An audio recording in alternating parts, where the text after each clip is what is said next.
Hello hello.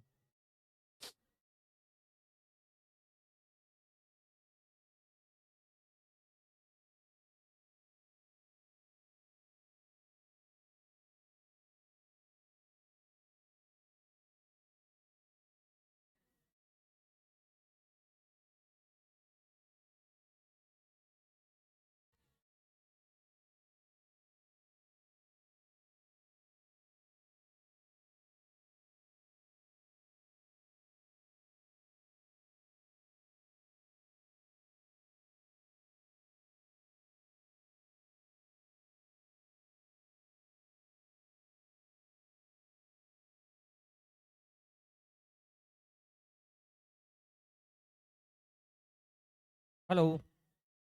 8:57। कोई doubt किसी को? अब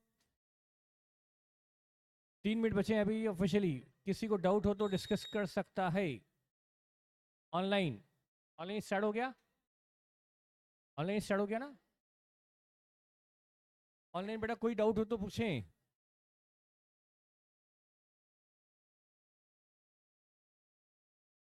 क्या सिंगल एंट्री के जो मैंने 2 क्वेश्चन करवाए थे, क्या घर जाके वो दोनों क्वेश्चन आपने सॉल्व किए? ओके।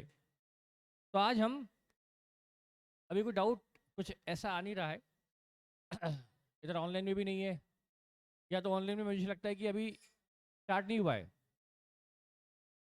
ऑनलाइन में कोई बच्चे मुझे गुड मॉर्निंग भी नहीं बोल रहे, इसका मतलब अभी ऑनलाइन में चैटिंग स्टार्ट नहीं हुई है।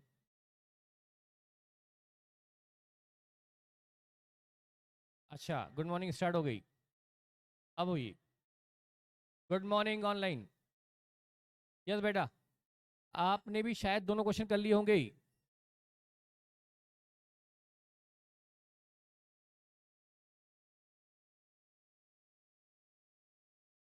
Yes, very good. तो आप already done, very good. But अब आप एक काम कीजिए, क्लास वर्क का क्वेश्चन नंबर 8 निकाल लीजिए। क्लास वर्क का question number 8।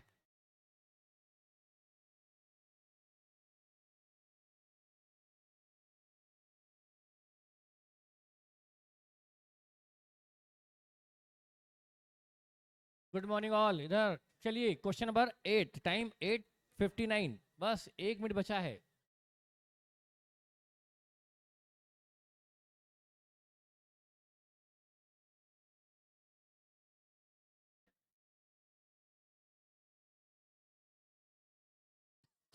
Hello. Question 8। Following is the audited balance sheet of Sri Ramchandra as on 31st March 92। सारे बच्चे मास्क लगा कर रहें। अभी कोविड-19 का कहर खत्म नहीं हुआ है, अभी भी चल रहा है।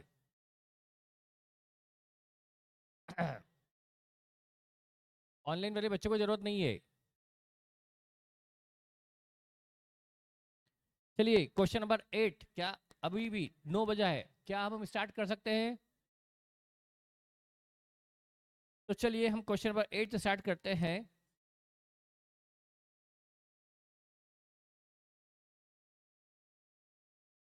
Following is the audited balance sheet of Shri Ramchandra as on 31st March 92। ये किसी प्रोप्राइटर की बैलेंस शीट गिवन है मार्च 92 की। आपको स्क्रीन पे देखने की जरूरत नहीं, जब तक स्क्रीन ऑन नहीं है तब तक आप अपनी नोट्स में देखते रहे। आपको नोट्स दिए इसलिए गए। अभी बच्चे स्क्रीन पर झांक रहे हैं जबकि सामने नोट्स पढ़े हैं। असेट साइड में क्या क्या रखा हुआ है? Machinery, furniture, stock, debtor, cash और बैंक। इधर कैपिटल और क्रेडिटर फॉर गुड्स। यानी असेट और लाइबिलिटी आपको ओपनिंग पूरी पूरी गिवन है, मतलब आपको ओपनिंग स्टेटमेंट ऑफ अफेयर बनाकर ओपनिंग कैपिटल निकालने की जरूरत नहीं है। यानी अपना एक वर्किंग नोट तो बच गया। ये क्वेश्चन बनाने वाला बड़ा अच्छा आदमी है, एक वर्किंग नोट बचा लिया इसने ओपनिंग स्टेटमेंट ऑफ अफेयर बनाकर ओपनिंग कैपिटल निकालने वाला। ठीक है, तो ये बैलेंस शीट थी मार्च 92 की। A fire occurred in the evening of 31st March 93।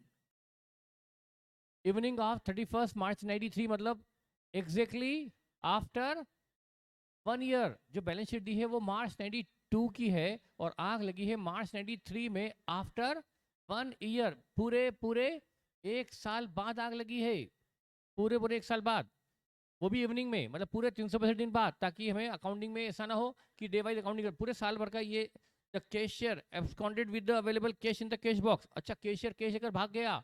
अरे ये क्वेश्चन तो हमारा किया हुआ है और मैंने बहुत स्पीड से करवाया था और हमारे कई सारे बच्चों ने तो पहले ही कर लिया था, इसलिए मैंने स्पीड से कराया था। फिर मैंने कहा था मैं आपको ऐसा क्वेश्चन एक और कराने वाला हूँ थोड़ा चेंजेस के साथ। इसमें भी कैशियर ने क्या किया, जो कैश थी कैश बॉक्स में, किस दिन की कैश लेकर भागा वो, 31 मार्च 93 की कैश लेकर भागा है। तो 31 मार्च की जो क्लोजिंग कैश है वो क्लोजिंग कैश वो लेकर भाग गया।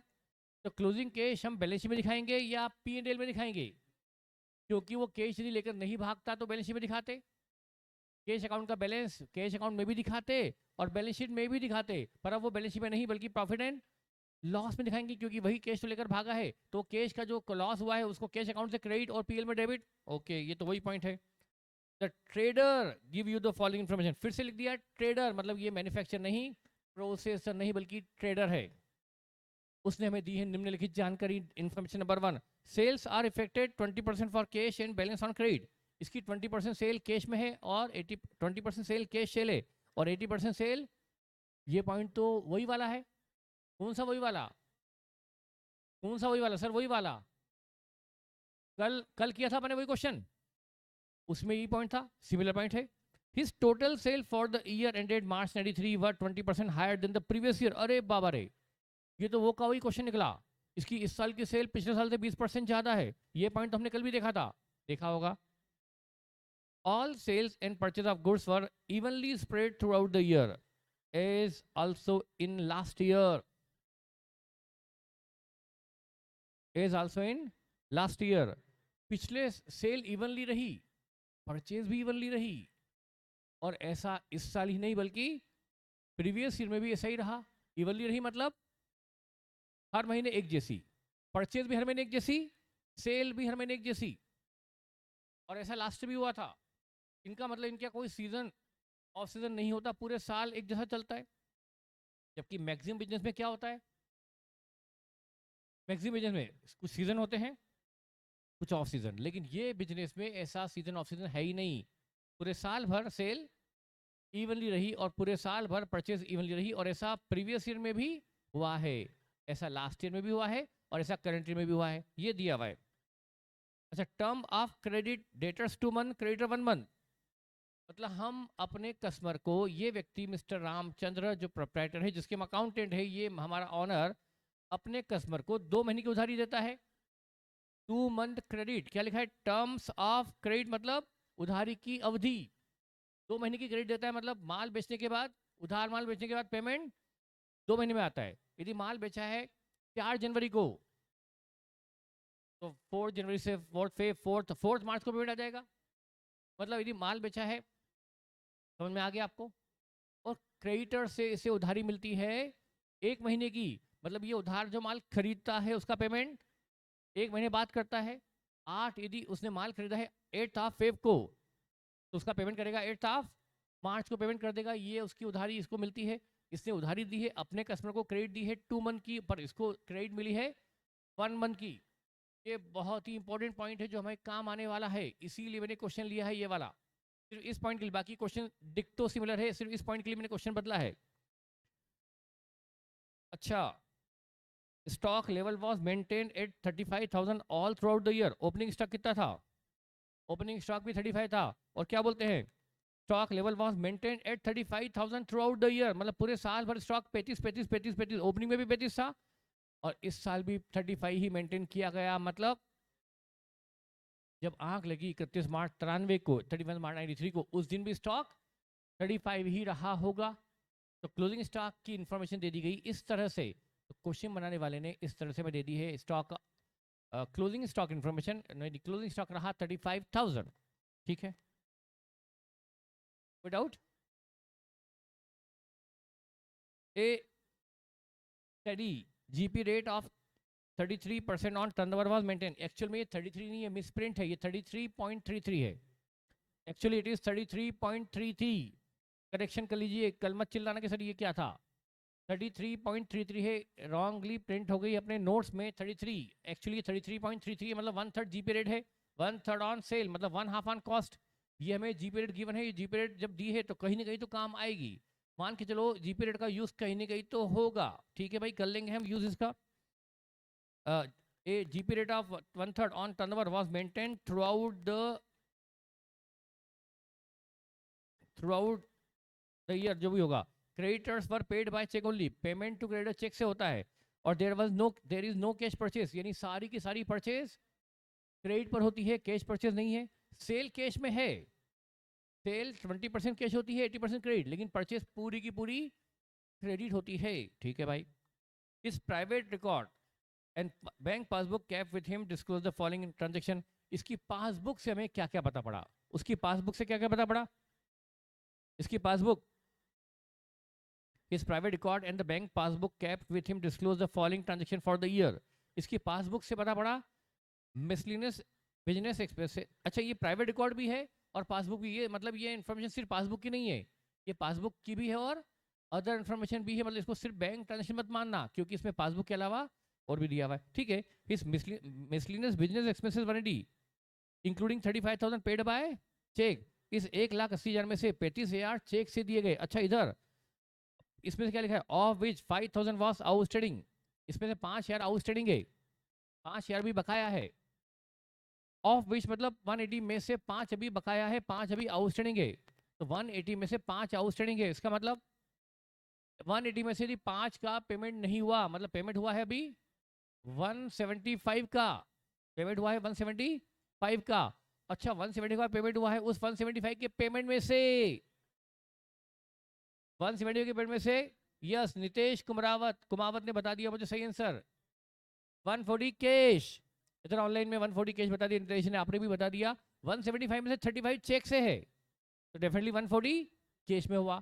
टोटल पेमेंट कितना था बेटा, 175, उसमें 35 किससे है, चेक से, तो डेफिनेटली रिमेनिंग 140 इज कैश से है।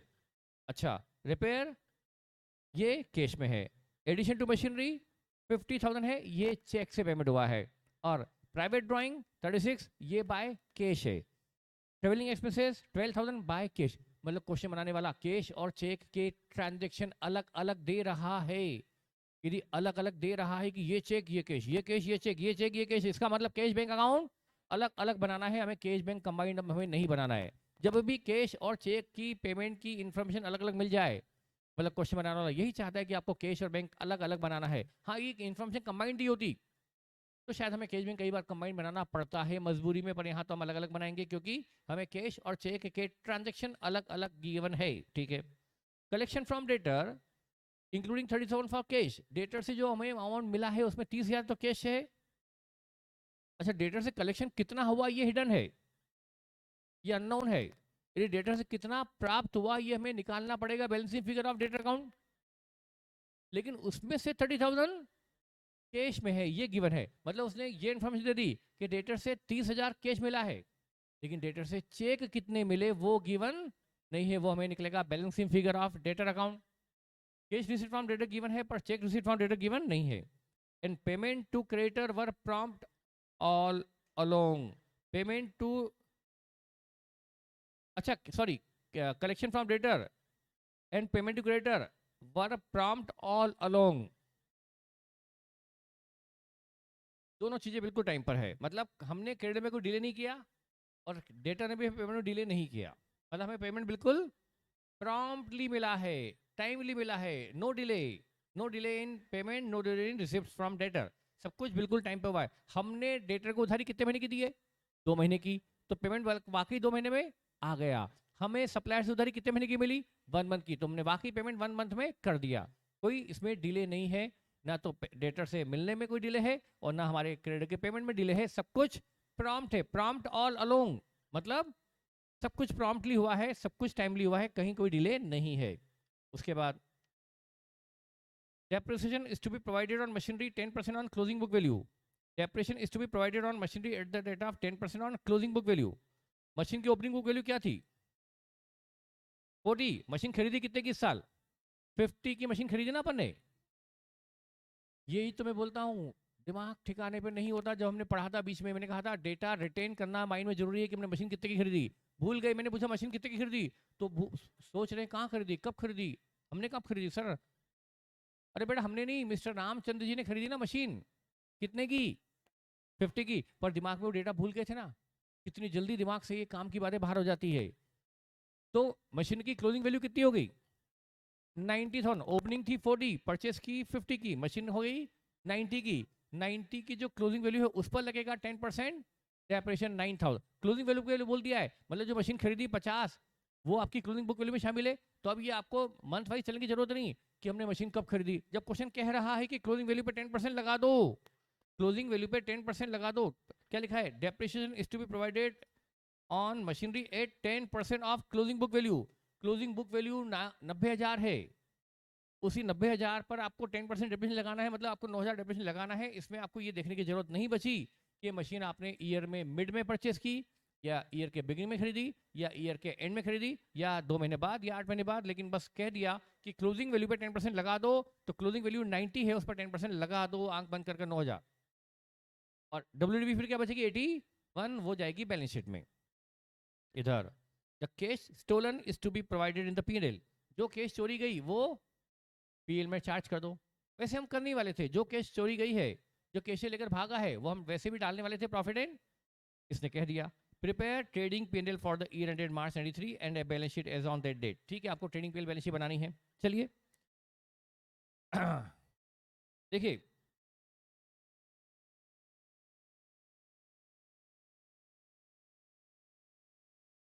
क्वेश्चन मैं आपको पढ़ने के लिए, मुझे लगता है कि जब क्वेश्चन मैंने पढ़ा तो आपका डेटा रिटेंशन तो अभी शायद नहीं है। क्वेश्चन में क्या क्या पढ़ा आपको याद नहीं होगा, क्योंकि मैंने तो मेरी स्पीड से पढ़ना ही पड़ता है मुझे। पर एक मैं आपको 2 से 3 मिनट देता हूँ। एक बार क्वेश्चन जिस जिसको लगता है, जिस मुझे लगता है कि सबको एक बार 3 मिनट और देता हूँ पढ़ने के लिए। आप अगले 3 मिनट में क्वेश्चन एक बार अच्छे से ईमानदारी से पढ़िए बेटा। ये टाइम आपको वापस नहीं आने वाला जिंदगी में। टाइम को इफेक्टिव यूटिलाइज करो, बर्बाद मत करो इधर उधर सोचने में। जब आप क्लास में बैठे हो, आ ही गए हो, तो पूरा अटेंशन फिजिकली और मेंटली आप क्लास में है। और क्वेश्चन नंबर इसको जल्दी से विद इन 3 मिनट फिर से पढ़ लें एक बार। सारे ट्रांजेक्शन सारे आपके माइंड में होना चाहिए कि क्या क्या गिवन है।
चलिए, आपको टाइम दिया जाए और थोड़ा सा।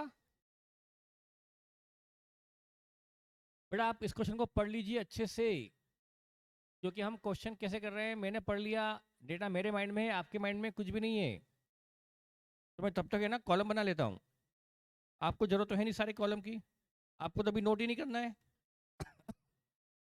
मैं बनाता हूँ सारे कॉलम, आपका टाइम बच जाएगा।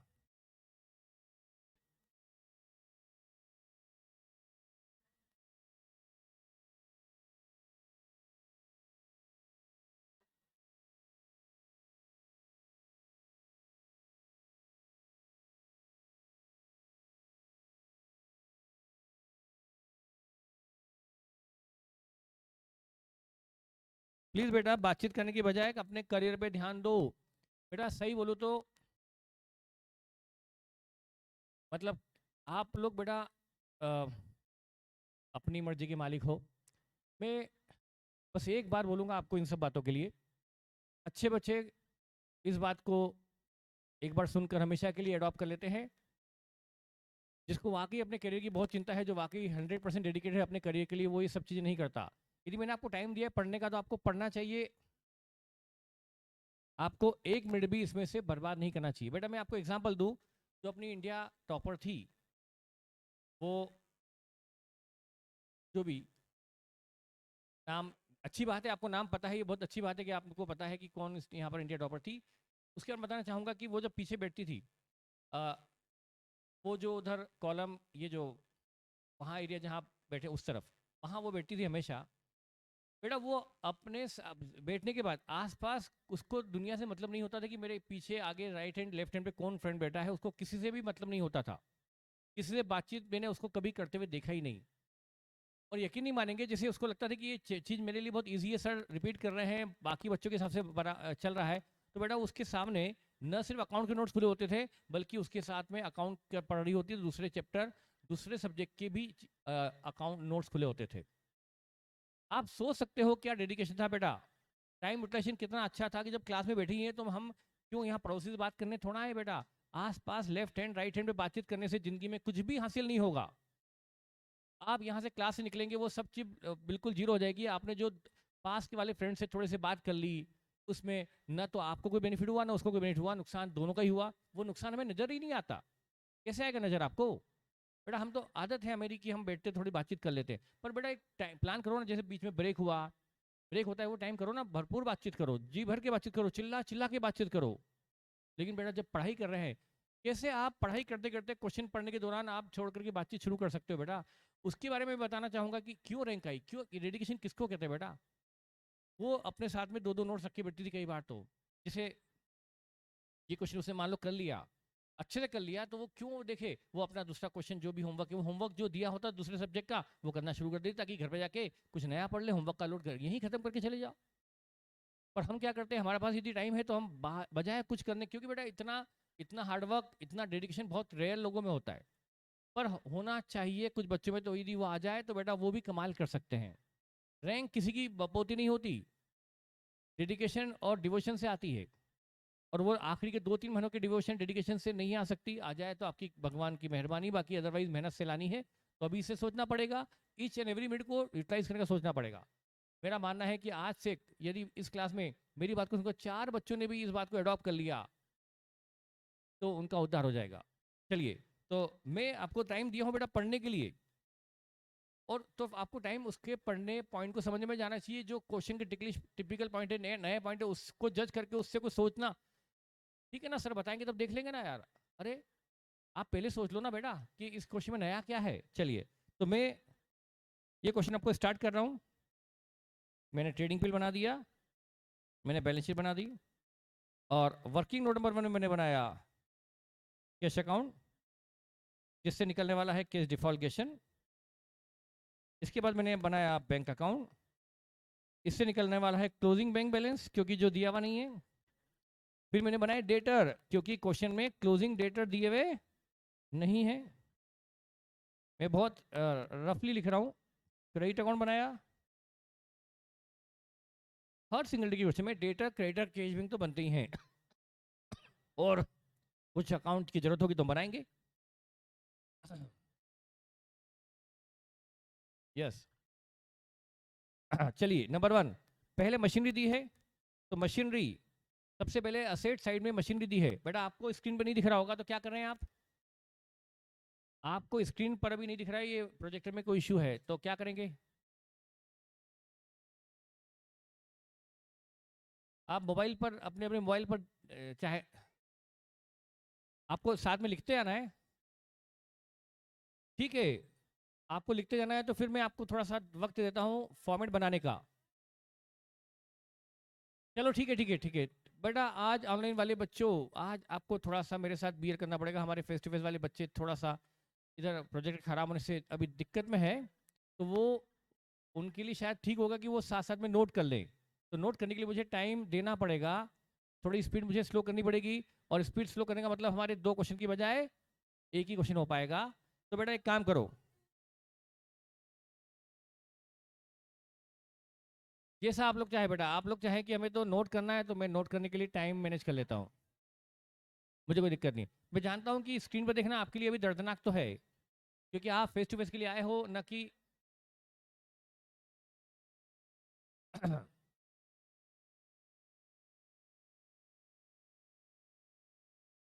चलिए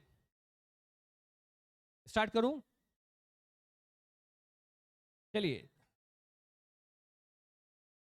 बेटा, आप सभी लोग क्या बोलिए, कुछ नोट करना चाहते हैं क्या बेटा क्वेश्चन को? बोलो, पीछे नोट करना चाहते हैं बेटा आप लोग? बोलिए बेटा, पीछे नोट करना चाहते हैं? हाँ,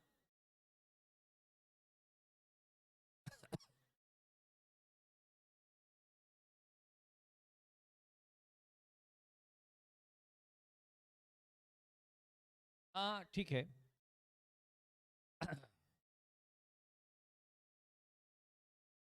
ऑनलाइन पर एक्सेस नहीं हो रहा?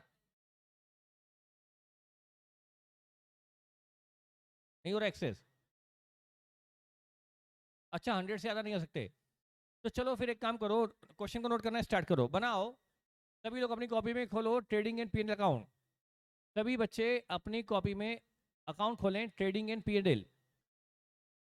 बेटा ऑनलाइन वाले बच्चों भी लिखना शुरू कर दो, ऑनलाइन वाले बच्चे भी टाइम वेस्ट ना हो इसलिए बेटा आप भी लिखना स्टार्ट कर दो। मैं आपको इसके साथ दूसरा क्वेश्चन दे दूंगा करने के लिए, तो आप इसको नोट कर लो। सभी की स्पीड थोड़ी अच्छी रहे बेटा, जल्दी से कॉपी खोलो, कॉपी का पेज खोलो और ट्रेडिंग पीएनएल बनाना शुरू करो स्पीड से। यदि कॉलम बनाने में ही डिले हो गया ना, तो फिर आखिरी तक डिले चलता रहेगा और क्वेश्चन आपकी ग्रिप से बाहर निकल जाएगा। जरा सी आपकी लापरवाही, 2 मिनट की देरी से, 2 मिनट भी नहीं, 1 मिनट की देरी से क्वेश्चन आपके हाथ से निकल जाएगा। यदि आपने फॉर्मूला बनाने में देरी की तो आप आगे मुझे मेरी स्पीड को कोप अप नहीं कर पाएंगे।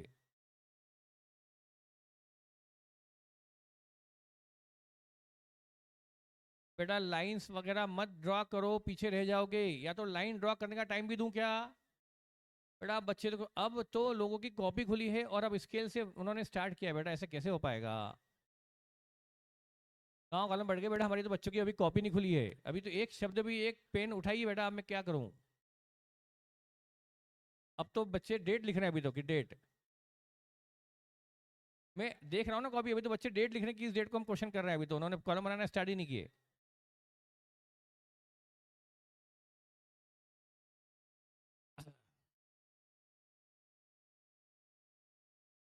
मेरे ख्याल से तो शायद भगवान की कृपा से आपने ट्रेडिंग पिल बना लिया होगा। बन गया? ट्रेडिंग पिल बन गया इतनी जल्दी? वाह। अब बैलेंस शीट भी बना लो।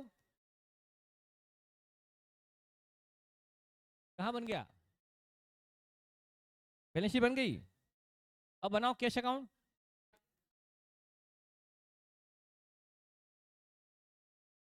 अब बनाओ बैंक अकाउंट।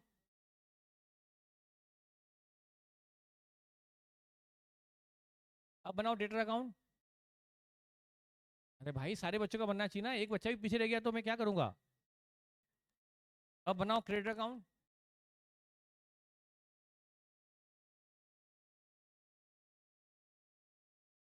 बेटा खुद से मत करो, क्या करोगे खुद से आगे बढ़ के? चलो, अब मैं ओपनिंग बैलेंस शीट, सबसे पहले मशीनरी है 40,000। ओपनिंग बैलेंस शीट देखो।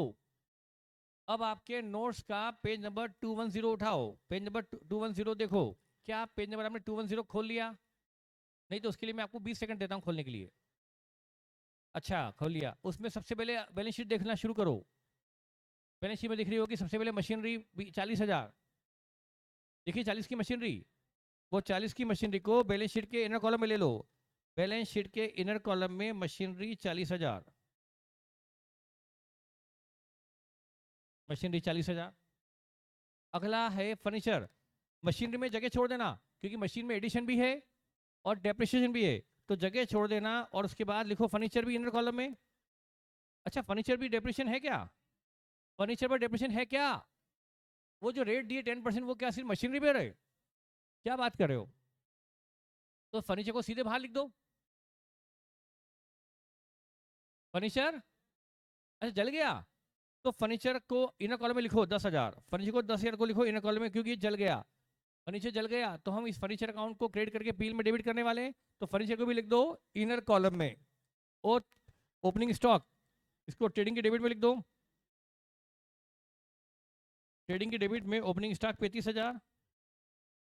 फिर डेटर, डेटर का ओपनिंग बैलेंस 90,000, इसको दिखा दो डेटर अकाउंट का opening balance to balance BD.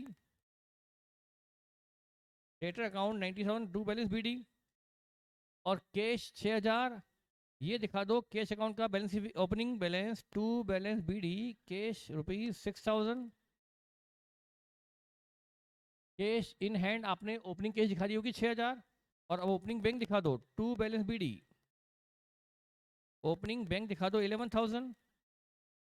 ये आपने बैंक अकाउंट का ओपनिंग बैलेंस बैंक के बैलेंस में दिखा दिया ओपनिंग में, यानी आपने असेट साइड के सारे ओपनिंग बैलेंसेस ले लिए। अच्छा, अब लाइबिलिटी साइड में कैपिटल 162 है, इसको बैलेंस शीट के इनर कॉलम में ले लो। कैपिटल को बैलेंस शीट के इनर कॉलम में ले लो 162।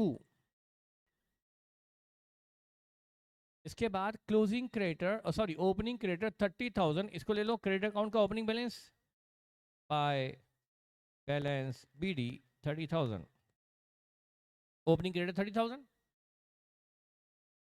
अब हम शुरू करेंगे ट्रांजैक्शंस का डबल इफेक्ट। अभी हमने ओपनिंग बैलेंस शीट आइटम्स के लिए सिंगल इफेक्ट, अब शुरू करेंगे ट्रांजैक्शन का। सबसे पहले क्वेश्चन क्या कहा था? A fire occurred in the evening of 31 March 93 destroying books of account and furniture. Yes, ये मेरा पढ़ना रह गया था, sorry. Books of account and furniture destroy हो गया, तो ये फर्नीचर 10 ईयर का डिस्ट्रॉय हो गया at the end of the year. तो फर्नीचर साल भर यूज में आया फिर डिस्ट्रॉय हुआ है, तो पहले इस पर लगना चाहिए साल भर का डेप्रिसिएशन।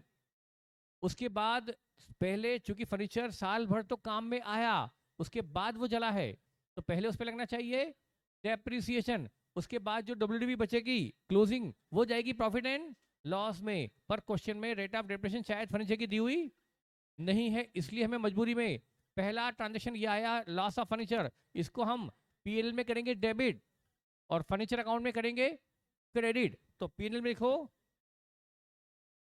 पीएल में डेबिट करो, ये हमारा जो पीएल बनने वाला है यहां पर डेबिट कर दो।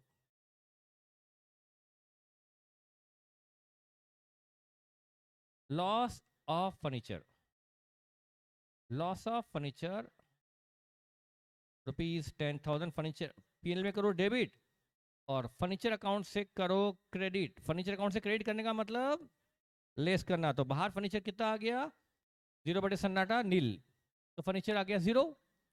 10,000 फर्नीचर अकाउंट से क्रेडिट और पीएल में डेबिट, ये हमारा हुआ फर्स्ट ट्रांजेक्शन का। ये फर्स्ट जो इवेंट हुआ, इवेंट इसको ट्रांजेक्शन नहीं बोलते, ये घटना है, दुर्घटना है, इसको हमने क्या करा फर्नीचर अकाउंट से क्रेडिट करके पीएल में डेबिट कर लिया।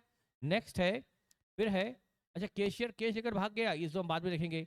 अब सेल, सेल 20% कैश होती है और 80% क्रेडिट होती है, तो अभी हमारे पास ये डेटा अवेलेबल नहीं है। इसकी टोटल सेल पिछले साल से 20% ज़्यादा है। इससे हमें क्या हिंट मिलती है कि क्वेश्चन में इस साल की सेल निकालने के लिए हमें पहले पिछले साल की सेल निकालनी पड़ेगी। तो हमारा पहला टारगेट, पहला तरीका, मतलब हमारा पहली सोच, पहला हमारी स्टेप क्या हो कि किसी तरह से पिछले साल की सेल निकल जाए, किसी तरह से पिछले साल की सेल निकल जाए, तो हम उसमें 20% जोड़कर निकालेंगे इस साल की सेल। तो कैसे निकालें पिछले साल की सेल? कल वाले क्वेश्चन में पिछले साल की सेल निकालने के लिए पिछले साल का जीपी दिया हुआ था, तो हमने पिछले साल के जीपी से पिछले साल की सेल निकाली थी और पिछले साल की सेल से इस 20% बढ़ाकर इस साल की सेल निकाली थी। पर इस क्वेश्चन में प्रीवियस ईयर की सेल निकालने के लिए प्रीवियस ईयर का जीपी दिया हुआ नहीं है। प्राची ने सेल निकाली है लास्ट ईयर की, लास्ट ईयर की सेल प्राची की आ गई है।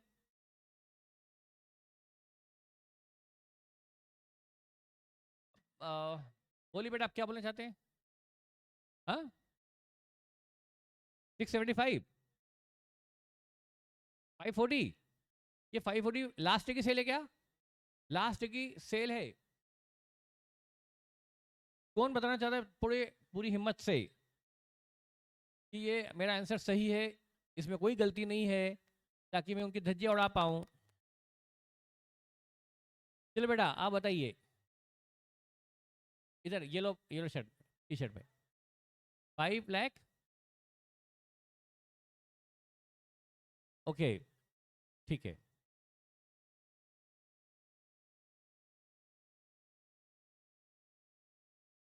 इधर तो 675 आ रही है प्राची की, प्राची की 675 आ रही है बेटा। अब चलो मैं आपके सामने वर्किंग नोट बना रहा हूँ, working note number 1 for calculation of sale. अच्छा वर्किंग नंबर ये 6 है, 5th 6 जो भी है, calculation of sale, calculation of sale, हम सेल निकालने जा रहे हैं। अब देखिए सेल का बेटा, सेल निकालने का तरीका बेटा, इसमें प्रीवियस ईयर की सेल कैसे निकाली जाए, जबकि प्रीवियस ईयर का जीपी दिया हुआ नहीं है, तब प्रीवियस ईयर की सेल कहां से निकाल दें। तो प्रीवियस ईयर के डेटर से, हाँ बेटा गलती समझ में आई आपको, कुछ गलती समझ में आ गई आपको? हाँ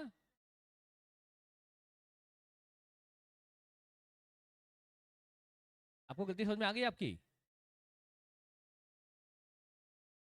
डेटर से निकाला ना आपने? अच्छा अच्छा, पर बेटा मैं ये बोलना चाहता हूं, डेटर से जो आपने प्रीवियस की सेल निकाली वो आपकी क्रेडिट सेल थी या टोटल सेल थी? तो उसको डिवाइड बाई 80% करके 100% जाना था ना, तब जाके तो आएगी प्रीवियस की सेल। तो आपने जो निकाली थी वो कौन सी सेल थी? Credit sale. जबकि मैं आपसे प्रीवियस की सेल पूछ रहा था, तो आपको चाहिए था कि उसको डिवाइड बाई 80% करके 100% लाओ, तब जाके निकलेगी प्रीवियस की सेल। मैं आपको रहता, ये आपको गलती समझ में आई कि नहीं आई? पर ये तो आपने किया कि आपने क्रेडिट सेल निकाली थी, बस ये ध्यान आपसे रह गया। तो बेटा जो डेटर से जो सेल निकलेगी वो क्रेडिट सेल निकलेगी। तो देखिए मैं समझाता हूं आपको बेटा, जिसको समझ में नहीं आया वो समझो। बेटा सुनो, क्या मेरी बात सुन रहे हो? प्रीवियस ईयर के डेटर देखो कितने हैं, 90,000। ये पॉइंट आपके दिमाग से आपको समझ में नहीं आएगा यदि आप मेरे हिसाब से नहीं चलोगे। बैलेंस शीट में देखो, ओपनिंग बैलेंस शीट में डेटर कितने दिए हुए हैं? 90,000 डेटर दिए हुए हैं कि नहीं दिए हुए हैं? ये 90,000 जो डेटर हैं ये कब के हैं? प्रीवियस ईयर के हैं ये। मतलब इनको आपने उधार माल बेचा होगा और उनसे पेमेंट आना बाकी है। उधार सेल में से ही डेटर जनरेट होते हैं।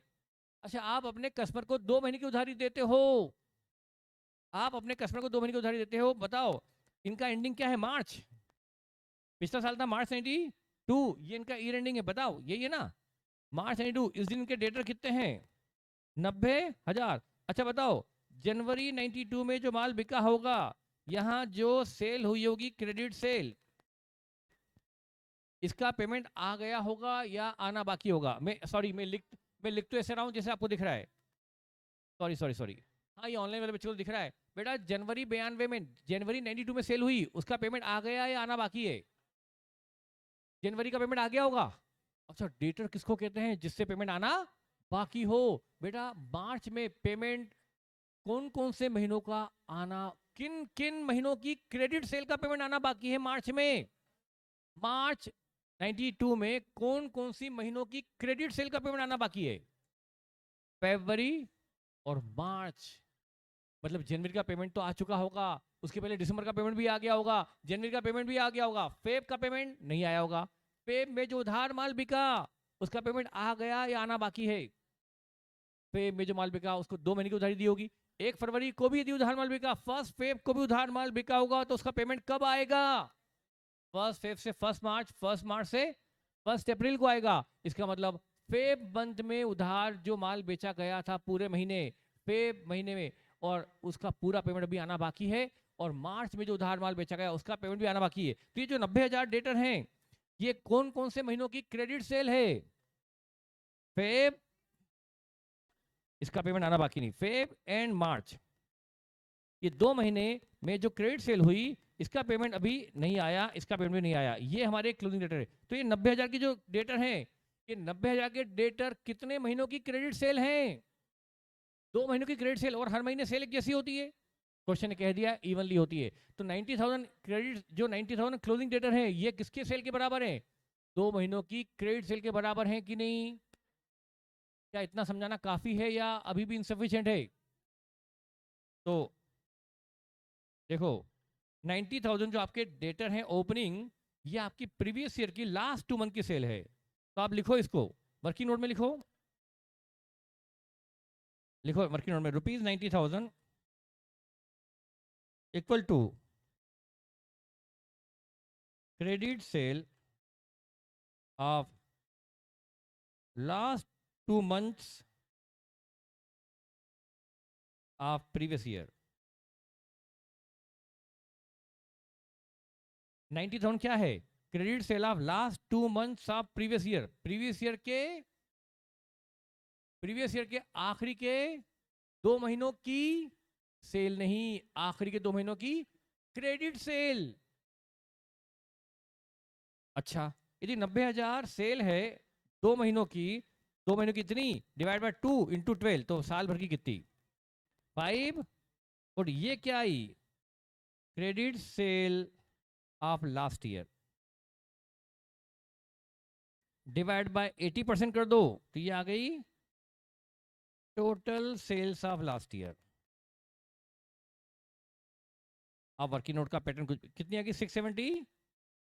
यदि 540 आपकी क्रेडिट सेल आई है साल भर की, यदि 2 महीने की सेल 90,000 है, तो साल भर की सेल 675 है, 540 है। 540 जो आपकी सेल है वो क्रेडिट सेल है, और आपकी क्रेडिट सेल 80% होती है, उसको 100% में ले आओ तो 675 आएगी। 8 20% कर दो इसको, 8 20%, इसका 20% मतलब कितना होता है?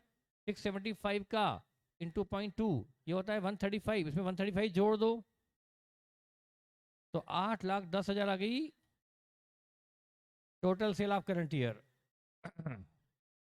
Total sale of current year 810।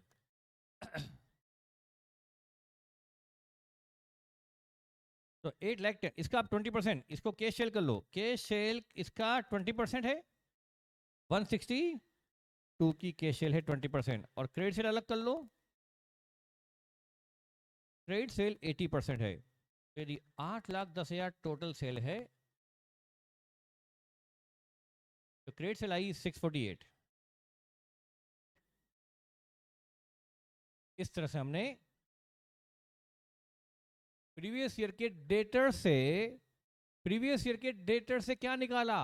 Previous year की क्रेडिट सेल, उससे निकाली फिर टोटल सेल, उसमें 20% बढ़ा के निकाली फिर इस साल की टोटल सेल।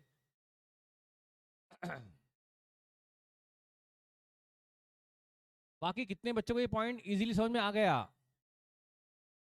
आ गया बेटा? 2-4 बच्चे बचे होंगे जिनका वाकई पूरा अटेंशन क्लास में यदि नहीं रहा हो तो डेफिनेटली समझ में नहीं आएगा उनको, वो अपने दोस्तों से मदद ले सकते हैं। चलिए अब हम क्या करेंगे, हमने वर्किंग नोट से सेल निकाल दी, अब इस सेल का डबल इफेक्ट शुरू करें। सबसे पहले कैश सेल 162, इस कैश सेल को कैश अकाउंट में करो डेबिट। कैश सेल को 162 की कैश सेल को कैश अकाउंट में करो डेबिट, और ट्रेडिंग अकाउंट में करो क्रेडिट।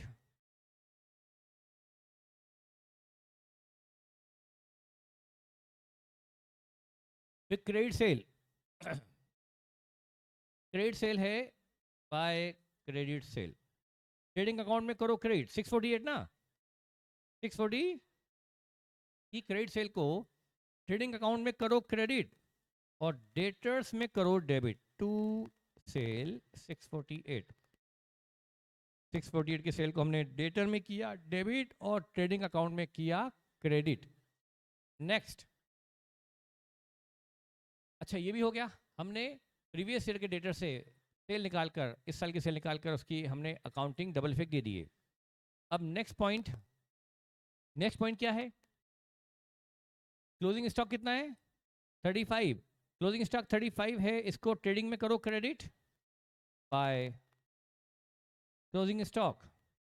35 के क्लोजिंग स्टॉक को ट्रेडिंग में करो क्रेडिट, और बैलेंस शीट में करो डेबिट स्टॉक 35। स्टॉक को ट्रेडिंग में करो क्रेडिट और बैलेंस शीट में करो डेबिट। नेक्स्ट, जीपी रेट है 1/3 ऑन सेल।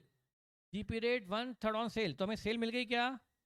तो जीपी ले लो double effect, 2 GP at the rate of 1/3 on कितना था? 7। सेल कितनी थी? 8,10,000, 8,10,000 का 1/3। 270 की जीपी को ट्रेडिंग अकाउंट में करो डेबिट, और इसी जीपी को पीएनएल अकाउंट में करो क्रेडिट। इस जीपी को हमने ट्रेडिंग में डेबिट कर पीएल में क्रेडिट कर लिया।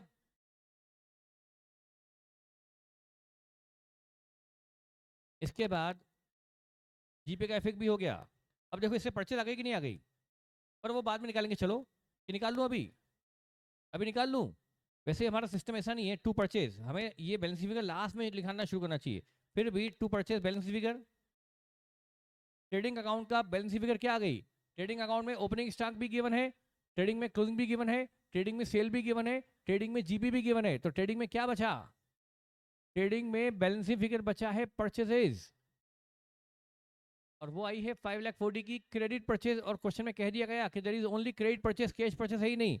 इस 540 की परचेज को क्या करूं? ट्रेडिंग में करूं डेबिट, और पीएनएल में करूंगा, सॉरी ट्रेडिंग में डेबिट, और क्रेडिटर अकाउंट में करूंगा क्रेडिट बाय परचेजेस 540। इस क्रेडिट परचेज को मैंने ट्रेडिंग में डेबिट करके क्रेडिटर में क्रेडिट कर दिया। अच्छा, नेक्स्ट ट्रांजेक्शन, एक्सपेंसेस 35 चेक से हैं, एक्सपेंसेस का पेमेंट 35 चेक से है। तो एक्सपेंसेस में मैंने बैंक से लिखा by expenses, by miscellaneous business expenses, miscellaneous business expenses payment cheque से 35 है, तो बैंक अकाउंट से 35,000 क्रेडिट। और पीएनएल के इनर कॉलम में टू एक्सपेंसेस, इनर कॉलम में 35,000 डेबिट, इनर कॉलम में क्योंकि एक्सपेंस का टोटल बाहर लिखेंगे। तो 35,000 का पेमेंट चेक से हुआ है, बैंक अकाउंट से क्रेडिट और पीएनएल अकाउंट में डेबिट 35,000। तो बताओ कैश से कितना हुआ है?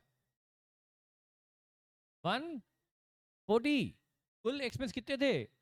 180। उसमें से 5,000 आउटस्टैंडिंग है, मतलब पेमेंट हुआ है 175 का, और 175 में से 35 का पेमेंट चेक से हुआ है, तो 140 का पेमेंट कैश में हुआ होगा। तो 140 को एक्सपेंसेस में करो डेबिट, एक्सपेंस में डेबिट करना मतलब एक्सपेंसेस में जोड़ना।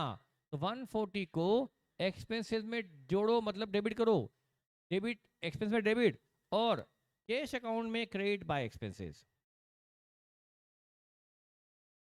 140। कितने एक्सपेंसेस आउटस्टैंडिंग है उसको एक्सपेंसेस में करो डेबिट, प्लस आउटस्टैंडिंग एक्सपेंसेस में जोड़ दो, डेबिट कर दो, एक्सपेंस में डेबिट, एक्सपेंस में डेबिट करके बैलेंस शीट की लाइबिलिटी में आउटस्टैंडिंग एक्सपेंसेस के नाम से कर दो क्रेडिट। 5,000 के एक्सपेंसेस को एक्सपेंसेस में करो डेबिट, और लाइबिलिटी साइड में करो क्रेडिट, एक्सपेंस में डेबिट और लाइबिलिटी में क्रेडिट। तो एक्सपेंसेस आउटर कॉलम में कितने आ गए? 180। 180 के आ गए एक्सपेंसेस टोटल आउटर कॉलम में। ठीक है बेटा। उसके बाद रिपेयर है 2500 की कैश में, तो पीएनएल में टू रिपेयर, पीएनएल में टू रिपेयर 2500, पीएनएल में 2500 डेबिट, और कैश अकाउंट में 2500 क्रेडिट बाय रिपेयर। 2500 का पेमेंट रिपेयर का कैश में हुआ है, तो कैश अकाउंट से हमने कर दिया क्रेडिट और पीएनएल में कर दिया डेबिट। नेक्स्ट है addition to machinery 50,000 by cheque, machine का एडिशन चेक से हुआ है, तो बैंक अकाउंट से करेंगे क्रेडिट, बैंक अकाउंट से करेंगे क्रेडिट बाय मशीनरी। 50,000 का पेमेंट मशीन का, बैंक अकाउंट से करेंगे क्रेडिट और बैलेंस शीट में करेंगे डेबिट। मशीनरी में डेबिट मतलब मशीनरी में 50,000 जोड़ देंगे, तो मशीनरी की वैल्यू क्या होगी बढ़कर? मशीन की वैल्यू होगी क्लोजिंग 90,000। ये 90,000 क्लोजिंग वैल्यू है बिफोर डेप्रिसिएशन, 90 भी क्लोजिंग वैल्यू ही है पर बिफोर डेप्रिसिएशन। क्लोजिंग वैल्यू दो होती है, before depreciation and after depreciation. तो ये 90 कौन सी वैल्यू आई? Before depreciation closing value. तो हमने 50 की एडिशन मशीनरी को बैंक अकाउंट से किया क्रेडिट और मशीन अकाउंट में कर दिया डेबिट। फिर नेक्स्ट पॉइंट दिया है प्राइवेट ड्राइंग 36,000 बाय कैश, 36,000 की ड्राइंग कैश में हुई है, कैश अकाउंट से क्रेडिट बाय ड्राइंग। 36 की ड्राइंग को कैश अकाउंट से किया क्रेडिट और कैपिटल में करेंगे डेबिट। ड्राइंग को बैलेंस शीट के इनर कॉलम में कैपिटल में से डेबिट करना मतलब कैपिटल में से लेस कर देंगे। ड्राइंग को हमने कैश अकाउंट से किया क्रेडिट और कैपिटल में किया डेबिट, और कैपिटल में डेबिट करना मतलब हमने कैपिटल में से लेस कर दिया। नेक्स्ट है ट्रेवलिंग एक्सपेंसेस बाय कैश, 12,000 के एक्सपेंसेस कैश में हुए, तो कैश अकाउंट से credit by travelling expenses 12,000 cash account से किया क्रेडिट और P&L में डेबिट टू ट्रेवलिंग 12,000।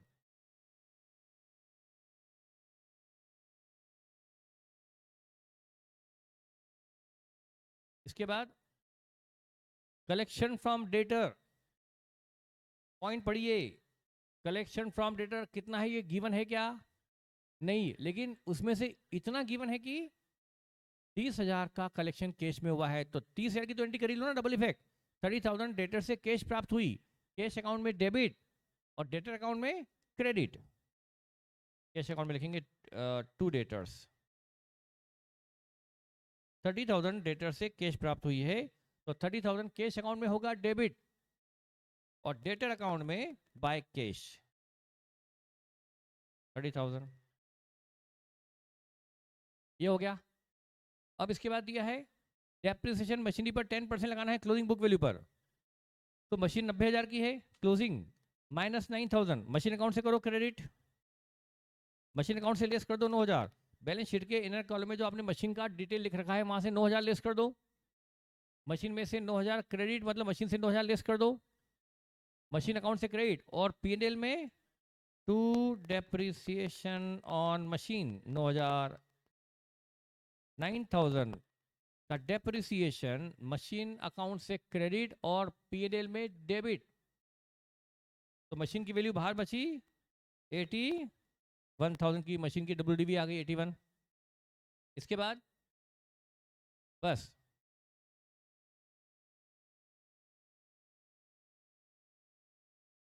अब क्वेश्चन की इंफॉर्मेशन खत्म, एग्जॉस्ट होगी क्वेश्चन की इंफॉर्मेशन। अब हम अपनी इंफॉर्मेशन निकालना स्टार्ट करेंगे फ्रॉम बुक्स ऑफ अकाउंट।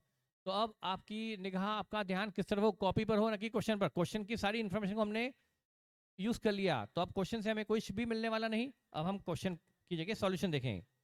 कौन सा अकाउंट है जिसमें अननोन एक ही है?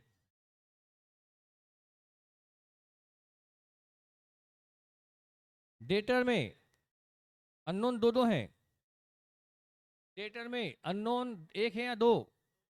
एक तो डेटर से कितने चेक प्राप्त हुए और डेटर क्लोजिंग कितने, वो अननोन है। तो डेटर में दो दो अननोन है, चेक रिसीट फॉर डेटर भी अननोन है और क्लोजिंग डेटर भी अननोन है। क्लोजिंग डेटर आ जाएंगे? अरे क्लोजिंग डेटर कहां से आ जाएंगे? वो क्रेडिट सेल से आ जाएंगे क्लोजिंग डेटर। जब हम पिछले साल के डेटर से सेल निकाल सकते हैं, पिछले साल के डेटर से पिछले साल की क्रेडिट सेल निकाल सकते हैं, तो इस साल की क्रेडिट सेल से इस साल के डेटर क्यों नहीं निकाल सकते? मेरी बात किसी को समझ में आई, किसी को नहीं आई? सर आपने क्या बोल दिया इतनी जल्दी में, मुझे तो समझ ही नहीं आया। इधर से नहीं बोल रहा हूँ मैं, फेस टू फेस की बात कर रहा हूँ। इधर तो आंसर आ गया ऑनलाइन वालों बच्चों ने।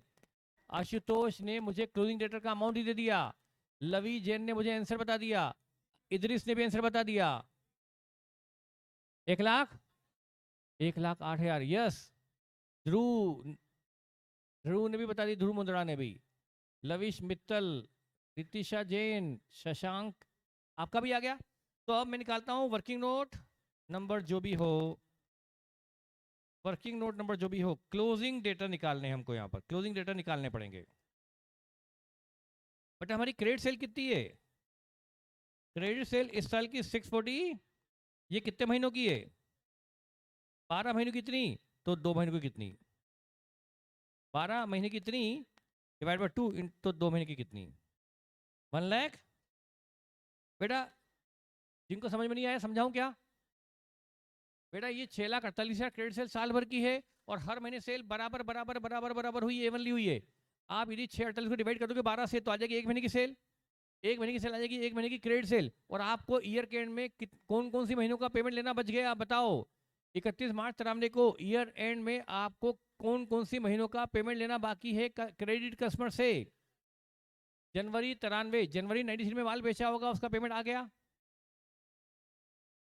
जनवरी 93 का पेमेंट आ गया, बचा है।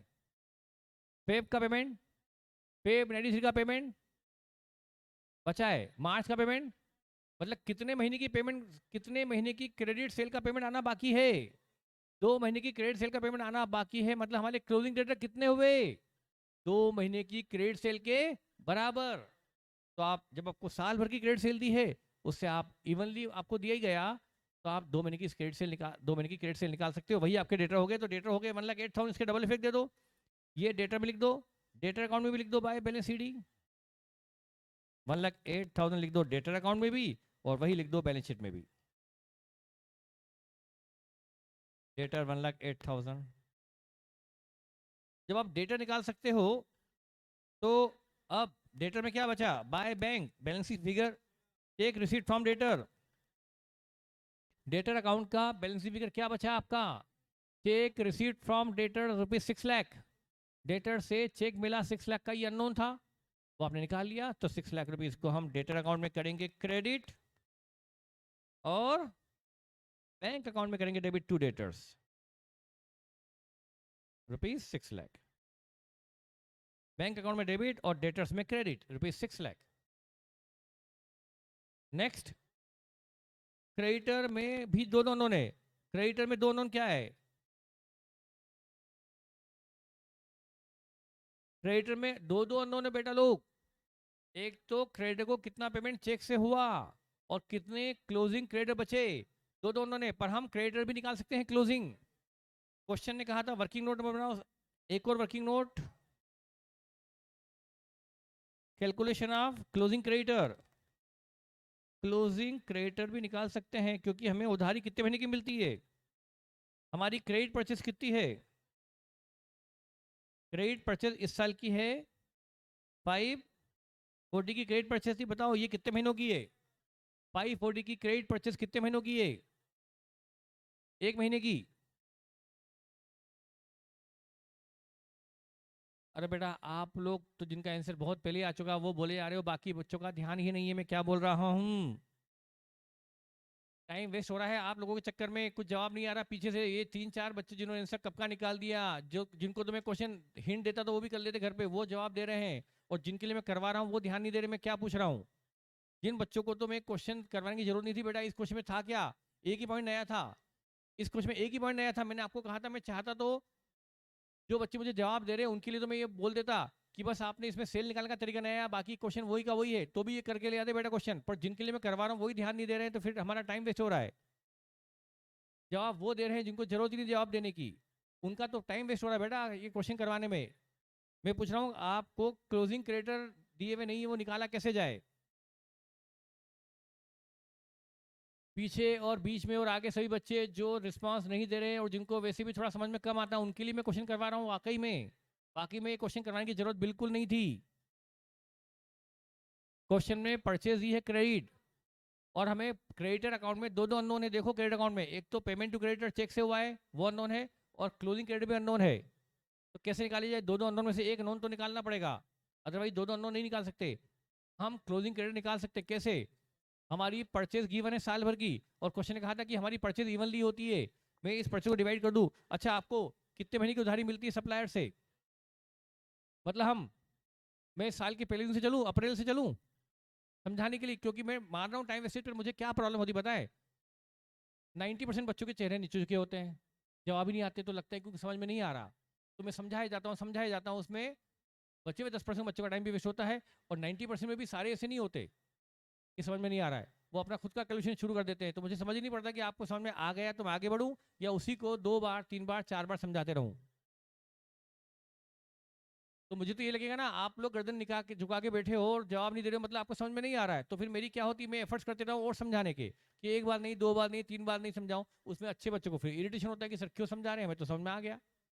मुझे कैसे पता पड़ेगा कि समझ में आ गया?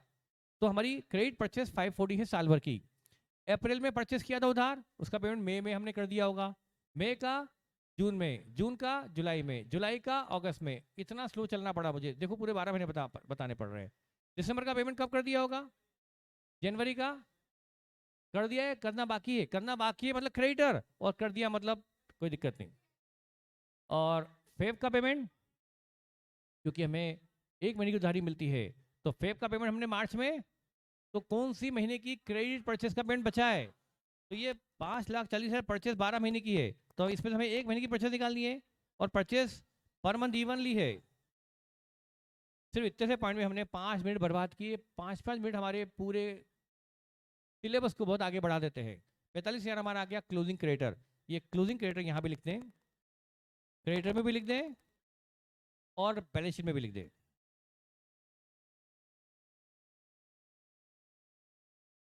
ये हो गया क्रेडिटर। अब क्रेडिटर में क्या आ गया? Balance sheet figure. क्रेडिटर में आ गया balance sheet figure paid to, कितना पेमेंट क्रेडिट को किया चेक से? 5,25,000। क्रेडिटर अकाउंट में डेबिट 525 का पेमेंट आया क्रेडिटर को, balance sheet figure creditor account का। 525 का पेमेंट चेक से हुआ है, क्योंकि इनको पेमेंट सिर्फ चेक से ही होता है। क्वेश्चन ने कह दिया था पेमेंट चेक से होता है, तो 525 का पेमेंट चेक से हुआ, क्रेडिटर अकाउंट में डेबिट, और बैंक अकाउंट में बाय क्रेडिटर 525।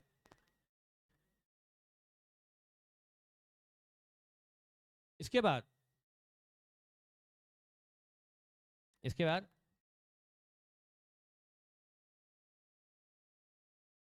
बैंक, अच्छा कैश अकाउंट का बैलेंस फिगर बाय डिफॉल्केशन। यहां कैश का बैलेंस सीडी कितना लिखूं? कैश का बैलेंस सीडी कितना लिखूं? नील। बैलेंस सीडी 0, क्योंकि कैश वो लेकर भाग चुका, तो क्लोजिंग कैश 0 है, तो क्लोजिंग कैश 0 है, तो बचा हुआ बैलेंस फिगर क्या आ गया? कैश डिफॉल्केशन 7,500 की कैश लेकर भाग गया है, कैश अकाउंट से बैलेंस फिगर निकला, कैश अकाउंट से क्रेडिट और पीएनएल में डेबिट, डिफॉल्केशन टू कैश डिफॉल्केशन 7,500 का कैश लॉस, पीएनएल में डेबिट, कैश अकाउंट से क्रेडिट। बस बैंक का क्लोजिंग बैलेंस निकाल लो, ओनली 1,000, 1,000 का बैंक बैलेंस आया क्लोजिंग। ये बैंक बैलेंस 1,000 यहाँ भी दिखा दो और बैलेंस शीट में भी दिखा दो, 1,000 का बैलेंस बैलेंस शीट में भी दिखा दो। और अब यहाँ पर बस नेट प्रॉफिट निकाल लो। नेट प्रॉफिट बैलेंसिंग फिगर 49 का नेट प्रॉफिट आ गया। ये 49 पीएनएल में डेबिट और कैपिटल अकाउंट में क्रेडिट 49। नेट प्रॉफिट को पीएनएल से कर दो डेबिट और कैपिटल में कर दो क्रेडिट, कैपिटल आ गई 175 और बैलेंस शीट का टोटल आ गया 225। 225 टोटल है बैलेंस शीट का। ये क्वेश्चन देखा जाए तो 5 मिनट का था, जिसमें हमने कम से कम 1 घंटे बर्बाद किए।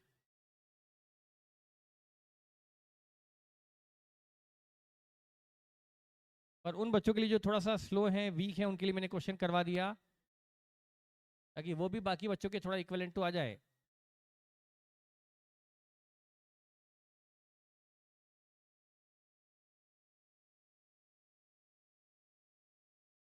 रिजल्ट के दिन की चिंता कर कर अपनी स्पीड बढ़ाने की कोशिश करो। एग्जाम में आपको पता नहीं कि कितनी स्पीड रिक्वायर्ड होती है, आपने वो स्पीड अभी तक देखी नहीं होगी किसी भी एग्जाम में। मैं आपको पहले बोल दे रहा हूँ, एग्जाम का कोई लेवल आपने भी वो नहीं देखा होगा जिसमें आपको स्पीड की इतनी जबरदस्त रिक्वायरमेंट होती है। आप जब पहला पेपर, पहला दिन अकाउंट का पेपर फेस करोगे, उस दिन आपके होश उड़ जाएंगे। उस दिन आपके होश ही उड़ने वाले कि सर हमारी तो स्पीड ही कम थी, मेरा पेपर लेंदी था। पेपर लेंदी नहीं था। 90% बच्चे आके क्या बोलते हैं कि सर पेपर छूट गया, आता सब था छूट गया, आता सब था छूट गया। मैं बोलता हूँ कि चलो पहले दिन को याद करो मैं क्या बोलता था। किसी को याद आता नहीं है। हाँ सर आप बोलते तो थे, पर हाँ हमने ध्यान नहीं दिया। स्पीड आपकी एक जबरदस्त समस्या आके खड़ी होने वाली है पेपर के वक्त। इतनी बड़ी समस्या आने वाली कि क्वेश्चन आते हुए छोड़ के आना पड़ेगा आपको। उसकी वजह इंस्टीट्यूट नहीं होगा, इंस्टीट्यूट पेपर एवरेज ही डिसाइड करता है कि हर कोई बच्चा कर पाए। आपकी स्पीड कम होती है, और स्पीड बढ़ाने के लिए एक भी बच्चा अलग से एफर्ट कभी नहीं करता कि मैं स्पीड बढ़ाने के लिए अभी से कोशिश करूं, 3 घंटे जो होगा तब उसी दिन सब कुछ वो प्रयास करता है कि मेरी स्पीड बढ़ जाए। उसके पहले प्रयास करने में एफर्ट्स लगते हैं, और एफर्ट्स हर बच्चा नहीं कर सकता। जो समझदार स्टूडेंट है वो अपने एफर्ट बढ़ाने के लिए, स्पीड बढ़ाने के लिए अभी से स्पीड बढ़ाएगा। डे बाय डे, डेली अपनी स्पीड को बढ़ाने की कोशिश करेगा। डे बाय डे हर दिन उसको लगना चाहिए कि मेरी स्पीड अब बढ़ रही है। जिसने स्पीड बढ़ा ली उसका क्या होगा, वो बहुत रिलैक्स माइंड से पेपर सॉल्व करेगा। जल्दबाजी में सिली मिस्टेक नहीं होगी। सिली मिस्टेक क्यों होती है? जल्दी करते हैं। जल्दी क्यों करनी पड़ती है? स्पीड ही नहीं होती। जिसकी स्पीड बढ़िया है वो शांति से पेपर पढ़ता है, शांति से सोचता है, बिल्कुल पीसफुली क्वेश्चन सॉल्व करता है, तो उससे सिली मिस्टेक नहीं होती, उससे पेपर अच्छा जाता है। और जो बहुत स्पीड से करता है, करनी पड़ती है, उसके बाद भी पेपर अटेम्प्ट नहीं होता, उसमें सिली मिस्टेक होने के पूरे पूरे चांस होते हैं। टोटली मिस्टेक होती है, कुछ डबल इफेक्ट देना भूल गया, कोई टोटली मिस्टेक हो गई, कुछ ये हो गया, कुछ वो हो गया, होगी कि हम प्रेशर में पेपर सॉल्व करते हैं। चलिए, तो स्पीड बढ़ाने के लिए बेटा एफर्ट्स जरूर करेंगे ही। जो भी सारे समझदार बच्चे हैं वो टीचर की बातों को ध्यान देंगे और अपनी स्पीड बढ़ाने के लिए डेली एफर्ट करेंगे कि हम किस तरह से स्पीड बढ़ाएं, किस तरह से क्वेश्चन जल्दी से जल्दी नोट करते जाएं। चलिए, ये भी क्वेश्चन हो गया नंबर 8।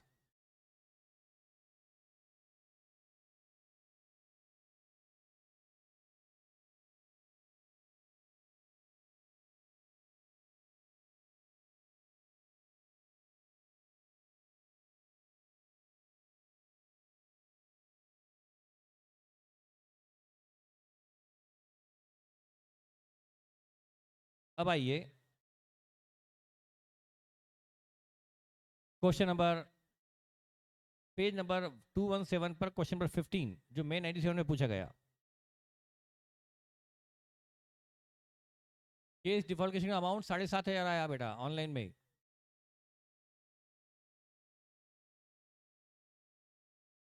केस अकाउंट का balance figure 7,500। Question 15 page number 217,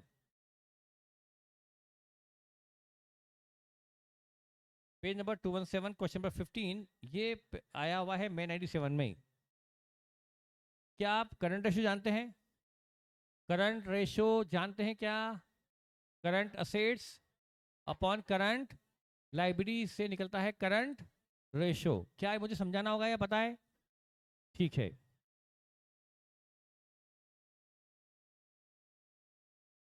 अपने पास टाइम बचा है सिर्फ 12 मिनट, 12 मिनट बचा है। क्वेश्चन रीड करने में एक बहुत बड़ी समस्या मेरे साथ क्या आ रही है बताऊं मैं आपको, कि रीड करने के बाद क्लास के 15% बच्चे वो क्वेश्चन करके ले आते हैं, वो भी सही। रीड करने के बाद क्लास के 15% स्टूडेंट तो क्वेश्चन करके ले आते हैं बिल्कुल पहले शॉट में सही। 10% बच्चे करके ले आते हैं फर्स्ट या सेकंड अटेम्प्ट में, मतलब गलतियां निकलती है वो भी, मतलब 25% बच्चों ने तो क्वेश्चन कर लिया। अब बचे हुए 75% बच्चे जो वो क्वेश्चन नहीं कर पाते या नहीं करते डिस्कशन करने के बाद, उनके लिए वो क्वेश्चन होना चाहिए क्लास में बहुत अच्छे से। और मैं क्या करता हूँ, मुझे बड़ा एक डिलेमा कंफ्यूजन आता है कि मैं 25% बच्चे को ध्यान दूँ या 75% को।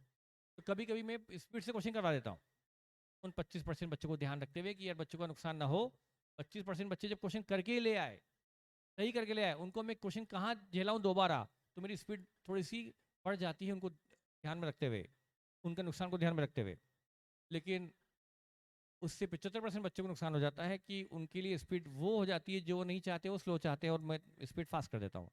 तो मैं बहुत मुश्किल में आ जाता हूँ उस वक्त, इसलिए मैं सोच रहा हूँ ऐसा गलती मैं करूँ ही नहीं, कि मैं आपको क्वेश्चन करने का मौका ही नहीं दूँ, यही क्वेश्चन डिस्कस करूँ और यही सॉल्व करवा दूँ, ताकि ये डिफरेंस खत्म हो जाए तो मैं क्वेश्चन को सिस्टमेटिक करा पाऊँ। इसलिए मैं आपको क्वेश्चन, बेटा ऐसे तो मैं आपको सही बोलूँ ना,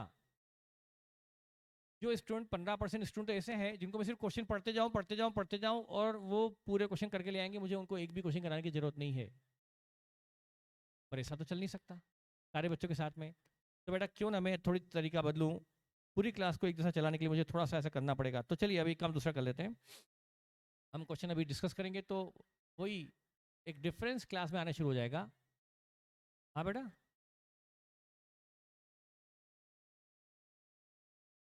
बेटा पर आप लोग जैसे कभी गलती से करके लिए आप करके ले आए, सही भी करके ले आए, तो फिर आपको क्लास में बैठना बड़ा मुश्किल हो जाता है।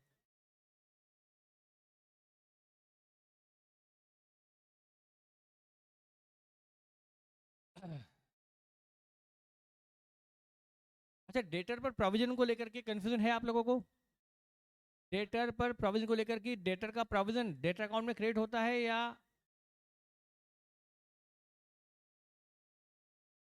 डेटर पर जो प्रोविजन बनता है वो डेटर अकाउंट में क्रिएट होता है या अलग अकाउंट में क्रिएट होता है? अलग अकाउंट में क्रिएट, वो डेटर में कभी क्रिएट नहीं होता। बैड डेट्स जरूर डेटर में क्रिएट होती है, ये पता है आपको? कंफर्म? ठीक है, तो चलिए, और सिंगल एंट्री में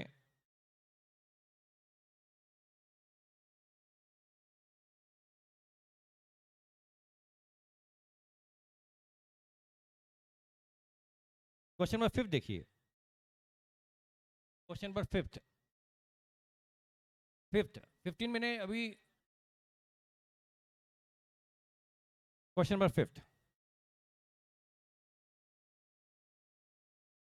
क्वेश्चन 5 देखिए, फ्रॉम द फॉलोइंग इंफॉर्मेशन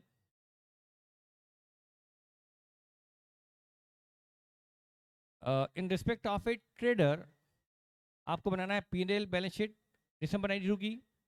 आपको लाइबिलिटी एंड असेट गिवन है कब की? आपको लाइबिलिटी एंड असेट 31 दिसंबर 91 की भी गिवन है और 92 की भी। स्टॉक ओपनिंग भी गिवन है, क्लोजिंग भी गिवन है। डेटर्स ओपनिंग भी गिवन है, क्लोजिंग भी गिवन है। कहाँ आपको पता पड़ रहा है क्लोजिंग भी गिवन है? सर ने बोला क्लोजिंग भी गिवन है तो गिवन ही होगा। कहाँ देख रहे हैं अपन कि क्लोजिंग गिवन है कि नहीं गिवन है, क्वेश्चन मार्क है? नहीं, आपने तो बोला मेरे, तो सभी का ध्यान रखना पड़ता है भाई, पूरी क्लास से रिस्पॉन्स चाहिए। ओपनिंग गिवन है, क्लोजिंग अननोन है।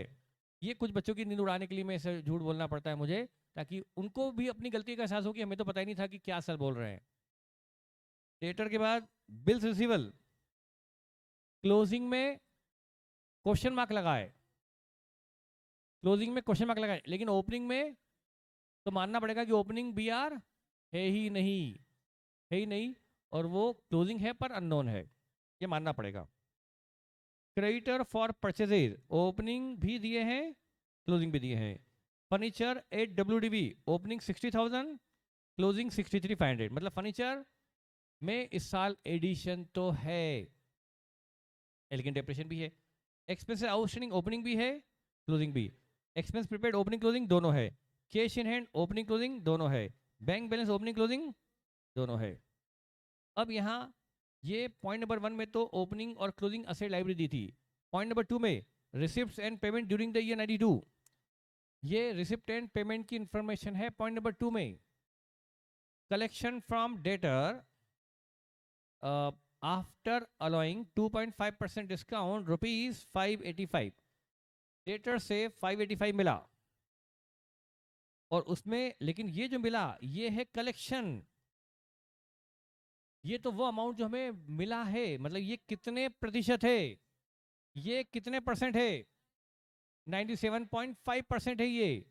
इसका मतलब cash debit, discount debit to debtor. अच्छा, ये 585 कहाँ लिखूं? इस एंट्री में 585 कहाँ आएगा? इस एंट्री में 585 कहाँ आएगा? कैश के आगे? अच्छा, आपको एंट्री दिख नहीं रही है, सॉरी सॉरी, आपको एंट्री दिख नहीं रही, मैं यहाँ लिख रहा हूँ स्क्रीन पर, कुछ बच्चों को दिख रही है। तो एंट्री में क्या एंट्री हुई? Cash debit, discount debit to debtor. तो ये 585 कहाँ लिखा जाएगा? कैश के आगे 585। तो ये 585 कितने परसेंट है? 97.5%। तो बताओ डेटर कितने के रहे होंगे? 6 लाख के। तो डिस्काउंट रहा 15,000। तो एंट्री हुई, मतलब अब यहाँ पर मैं बात करूँ तो अब मैं शुरू करता हूँ डबल इफेक्ट। 585 का क्या करेंगे? अब प्रॉब्लम ये हो गई कि इसमें जो डेटर से मिला 585, ये कैश में मिला है या चेक से मिला है, ये गिवन नहीं है। तो क्या करेंगे? 585 कैश से मिला या चेक से मिला, गिवन नहीं है। तो इसका मतलब हमें कैश बैंक कंबाइन बनाना पड़ेगा। इसको देखते हुए नीचे आगे देखो, पेमेंट टू क्रेडिटर नहीं दिया, चेक से कि कैश से। Drawing B R, proceed of B R, B R तो चलो मान सकते थे बैंक से मिलता है जनरली। ड्राइंग नहीं दिया कि कैश से चेक से। परचेज ऑफ फर्नीचर कैश से या चेक से पता नहीं। नीचे मिसलेनियस इनकम कैश में या चेक में पता नहीं। गवर्नमेंट सिक्योरिटी खरीदी कैश से या चेक से पता नहीं। इसका मतलब कहीं भी कैश और चेक के ट्रांजैक्शन अलग अलग नहीं दिए हुए हैं। इसका मतलब हम कैश और बैंक अलग अलग नहीं बना पाएंगे। भले ऊपर कैश बैंक का बैलेंस अलग अलग दिया गया था, पर हम कैश बैंक अलग अलग नहीं बना पाएंगे, बल्कि कैश बैंक कंबाइन बनाना पड़ेगा। मेरी इस बात को शायद आप अभी डाइजेस्ट नहीं कर पा रहे हो, तो चलो मैं 30 सेकंड रुकता हूं आपके लिए कि आपको क्या लग रहा है, इसके अंदर कैश बैंक अलग अलग बन पाएगा या नहीं बन पाएगा। सोचने के लिए मैंने आपको 30 सेकंड दे दिए, यदि आप मेरी बात से अग्री नहीं हो तो। जब बच्चों की कंसेंट नहीं मिलना, हाँ नहीं करना, इसका मतलब अभी वो कंफ्यूज है कि मैं क्या बोल रहा हूँ। अलग अलग बनाएगा या नहीं बनेगा? आगे वाले बच्चे 2 मिनट वेट तो करो, मुझे पता तो पड़े कि पीछे वाले बच्चों क्या जवाब दे रहे हैं। पीछे से अलग अलग बनेगा या कंबाइंड बनेगा? क्यों? क्योंकि कैश और चेक के ट्रांजेक्शन अलग अलग दिए हुए। अच्छा, डेटर से कितना मिला? 585। तो हम क्या करेंगे? डेटर अकाउंट में क्रेडिट और कैश बैंक के कंबाइंड अकाउंट में क्रेडिट। डिस्काउंट कितना है? डिस्काउंट कितना? डिस्काउंट निकाल देंगे हम। इसको डेटर में करेंगे क्रेडिट और पीएल में करेंगे डेबिट। नेक्स्ट है payment to creditor 392। Payment to creditor 392 और इसमें 2% डिस्काउंट घटाकर पेमेंट किया, यानी ये जो 392 है ये कितने परसेंट है? ये 98% के बराबर है। तो क्रेडिटर कितने रहे होंगे? तो डिस्काउंट कितना मिला? 8000। तो हम 392 को तो जो हमने पेमेंट किया है एक्चुअली, इसको हम बैंक कैश बैंक में करेंगे क्रेडिट और क्रेडिटर में करेंगे डेबिट।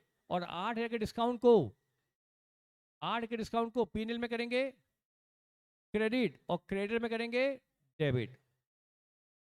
फिर proceed of B R discounted at 2%, 61250। हाँ बेटा आशुतोष सही बोल रहे हैं आप। आशुतोष ऑनलाइन पे सही बोल रहा है। 62,500 क्या आया बेटा? ओरिजिनल बी आर, जिसको हमने डिस्काउंट कराया होगा 2% डिस्काउंट पर, और डिस्काउंट रहा होगा 1250। Yes yes. तो बेटा हम क्या करेंगे?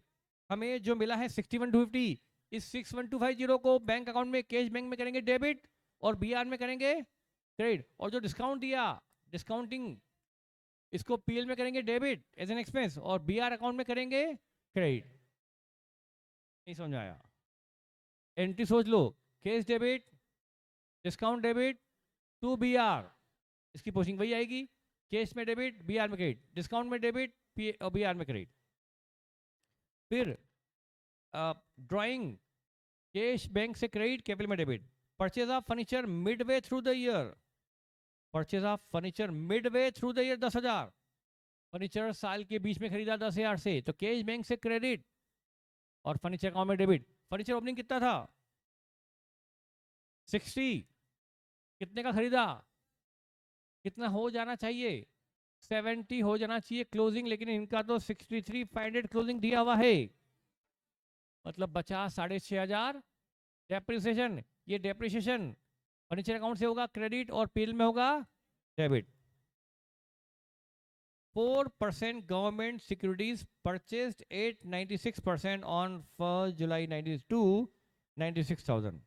फिर से 4% government securities purchased 896%, purchased 896% on 1 जुलाई 92 और बाहर 96,000 दिया हुआ है। रिसिप्ट एंड पेमेंट कॉलम में 96 दिया हुआ है।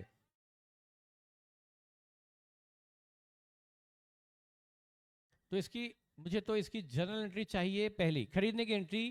पहले आराम से मैं आपको देता हूँ, कोई भी मुझे जवाब नहीं देगा।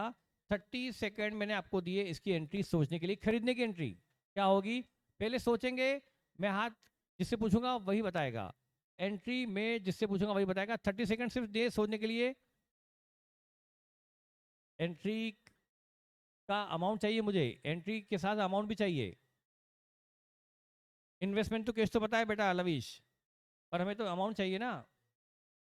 Investment to cash, investment to bank, ये एंट्री तो होगी, पर इसका अमाउंट चाहिए मुझे। अमाउंट कौन कौन बता सकता है कि इस इन्वेस्टमेंट को हम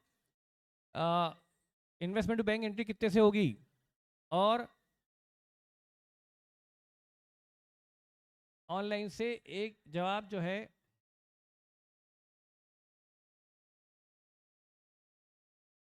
बेटा मैं पूछता हूं, आप उधर कॉर्नर में बेटा आप, हाँ हाँ।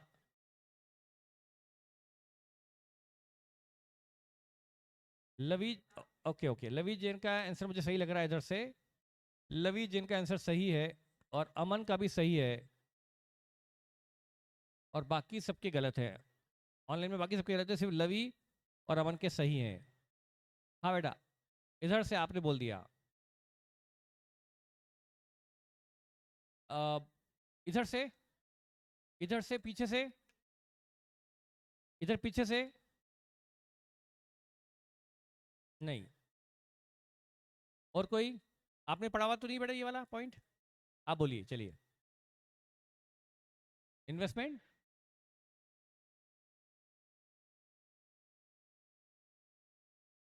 $4,000।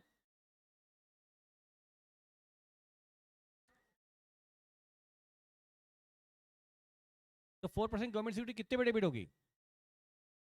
96,000 पे। टू बैंक पे 96, 4,000 का कुछ भी नहीं होगा ना। तो 1 लाख जो है वो क्या है? उसकी फेस वैल्यू। 1 लाख उसकी फेस वैल्यू है। बैलेंस शीट में 1 लाख आएगा।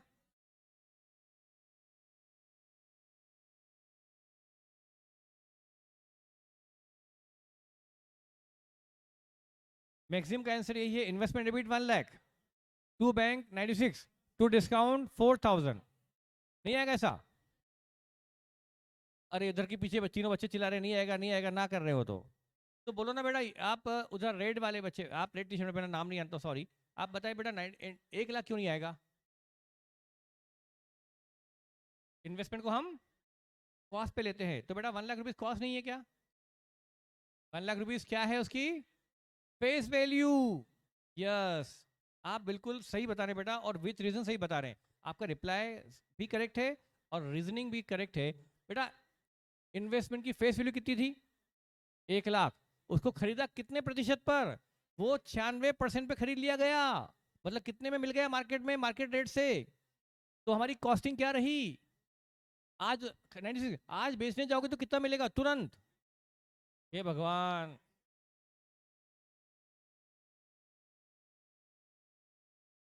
ये बात नहीं हो रही है, बात कुछ और हो रही है। बात आप कह रहे हो बैलेंस शीट में 1 लाख जाएगा, वो गलत है। अब वही तो समझा रहा हूँ।